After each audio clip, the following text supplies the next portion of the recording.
Hello, I'm Takoda Sherman, and this year I decided to do my scenario project on, history. I've always wanted to be, I've always loved history throughout all my life, but this year, 75 years ago, the world was on fire, and we were trying to put out that fire, and eventually we did. In fact, on May 7th, a few days ago, it was VE Day, which Victory in Europe Day, the day that the German Reich surrendered to us and the Soviet Union. Regardless, this year I've always wanted to teach a class. I've always wanted to tell people how important it is to learn how we got here. And this year I sought out to do that. I sought out to make a class. I sought out to do everything I could to make people understand.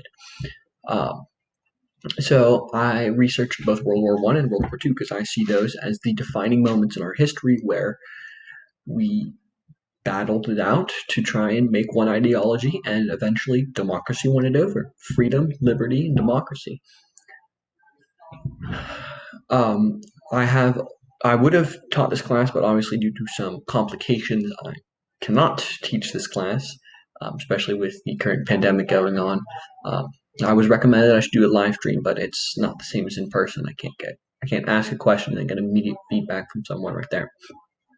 I do have the work that I did this year though, which is mainly World War One and a short World War Two PowerPoint that is incomplete. But if you want to see it, then you can always click on it and see what I made.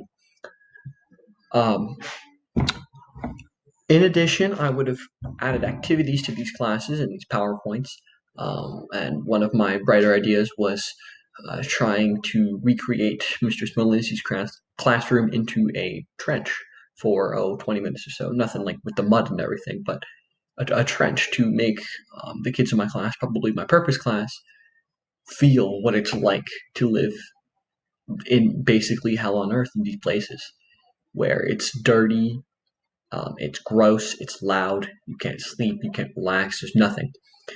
And at the end, I decided that I could always ask another teacher, Mr. Rio, to see if I could take a smoke machine for a bit and use it as like a gas attack, because the Germans in World War II they gassed thousands, even millions of people trying to make their breakthrough happen, and it never came. Um, as for the World War II PowerPoint, like I said, it's incomplete, but it does hit up a lot of the main aspects in the war in Europe. I didn't quite get to the war in Japan.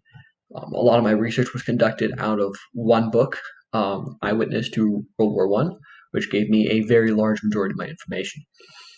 Also included across this entire project is a kind of timeline from 1910 to 1945, I believe, separating the two wars out minus the interwar period. It's about 20 years between 1918 and 1939.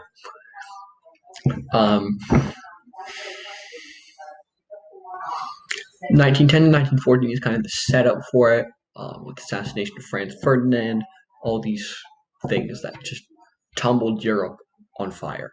And then, as the fire caught, the greater powers became involved heavily, and yeah, it all started.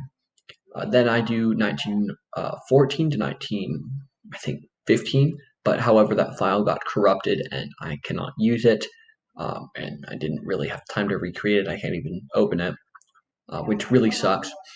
But anyways, I do have a 1917 to 1918 PowerPoint along with it, which details probably the most climactic part of World War II, the introduction of the tank, the usage of the tank, etc., etc. Female and male tanks both doing their part in the war. And it's just, there's so much happened that I can't describe it all in this one video, but if you have any questions after you look through the PowerPoints and note sheets and stuff that I've included to see what I would say about it, then that would be I would love to see that. World War II, if you have any questions about it, I'd love to answer any. So thank you for listening to me blab about history for a little bit. And if you got any questions, just put a comment below. Thank you.